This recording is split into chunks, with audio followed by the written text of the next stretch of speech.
Google तो सभिनी मोबाइलनि में हूंदो आहे। जल्दी तव्हां गूगल खोलणो आहे, मथे निशान नज़र अचे हुन क्लिक करी, ही जेको ॿियो निशान आहे वरी हिन क्लिक कजो, तव्हां जीमेल हूंदो सभु अॻियां अची वेंदियूं। पोइ तव्हां हेठि वेंदा, हिन खां पोइ हिते लिखियो आहे दूसरा अकाउंट शामिल करे, हिन क्लिक कजां, वरी थोरो वेट कजां।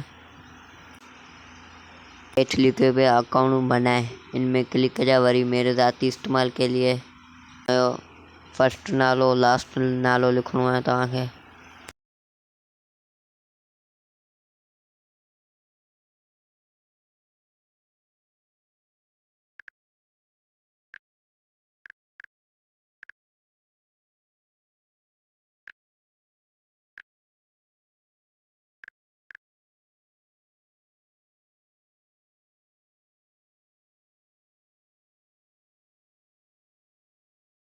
नाले लिखण खां पोइ थोरो वेट कजो।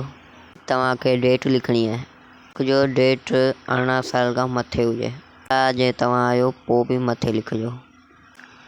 डेट लिखण खां पोइ हिकिड़ो हेठि ऑप्शन आहे, हिते क्लिक कंदा, वरी हिते खातो में तव्हां खातो न हुयो मर्द जो, पोइ क्लिक कंदा तव्हां जेको हुयो जीमेल ठाहे बि लॻाए सघो था। न इहा थो लॻायां, उन खां पोइ तव्हांखे थोरो वेट करिणो पवंदो। वेट करण खां पोइ हिते तव्हांखे पासवर्ड लॻाइणो आहे। पासवर्ड उहो लॻाइणो आहे तव्हांखे जेको तव्हांखे यादि बि आहे। ऐं जल्दी जल्दी लॻाए थो वठां।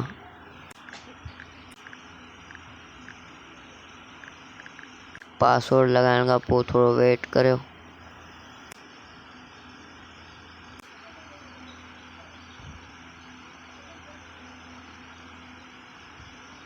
जीमेल ठही वई आहे।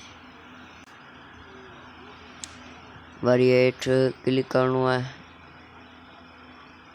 वरी हेठि हलिया वञो, वरी हिनखे क्लिक करिणो आहे, वरी थोरो वेट करियो।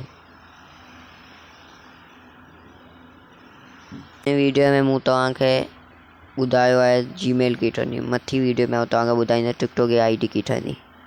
तब तक अल्लाह हाफ़िज़।